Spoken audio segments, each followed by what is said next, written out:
Okay, so picture this. You are waking up exhausted every day, even though you are technically well rested. You feel stuck, overwhelmed, and sort of hollow. And if you are anything like I was, you start Googling things like, do I hate my job or am I depressed? And how to tell the difference between burnout and depression. Yeah, been there. I was already deep into planning for early retirement, but somewhere along the way, I realized this was not just about money anymore. It was about survival. Mental, emotional, maybe even physical. I was not just tired, I was depleted. But I kept thinking, is it burnout? Or is this something deeper? I remember one week where I felt absolutely nothing, like flatlined. No joy, no spark. Just a string of days where brushing my teeth felt like a win, and the thing is I was still doing the right things. I had income, a roof over my head, a counselor. I even flossed. Well, occasionally I flossed, but the light was gone. One person, bless their heart, said, "Have you tried gratitude journaling?" My family thought I was just being dramatic. Some friends said maybe I needed a new hobby. At the time, I had no clue I was still deep in burnout. I thought I had escaped the worst of it just because I had left work. But then I saw this. Burnout recovery isn't linear. And suddenly, yeah, girl, I knew that was me. That was my life. Things started to shift only after I gave myself permission to not bounce back overnight. I stopped trying to optimize my recovery.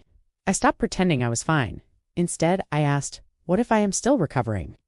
I took notes of an article that listed several things that could mean you might still be recovering from burnout. And y'all, I checked off like 90% of that list. I was still recovering. So I dug deeper. I learned what was actually happening inside my body.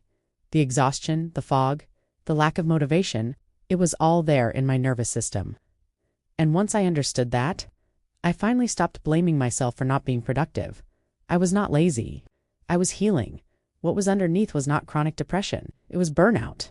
Like soul deep, nervous system and flames burnout. And when I gave myself time to rest, like real rest, not go to bed early and still wake up anxious rest, my spark came back. I started feeling joy again. Slowly I started cooking little meals just because I could. Watching old shows that made me laugh. I took naps, like guilt-free naps. I even helped a friend move voluntarily. Who even am I? Do I still have off days? Yeah. Do I still see a counselor? Yep. Do I exercise every day? Absolutely not. But now, I have the capacity to figure things out, instead of just surviving. So, if you are wondering whether it is burnout or depression, give yourself some compassion. You do not have to figure it all out today. Maybe the first step is just admitting you are not okay, and that is allowed. You might not be able to retire today, but maybe you can soften one small part of your life. Make one decision your future self will thank you for. Early retirement did not magically fix me, but it gave me space to hear myself again, and that was everything. Thanks for watching Mastering Early Retirement. I am Sparkle, and I share honest stories about money, freedom, and soft living. If you are figuring out early retirement on your own terms, welcome. You belong here.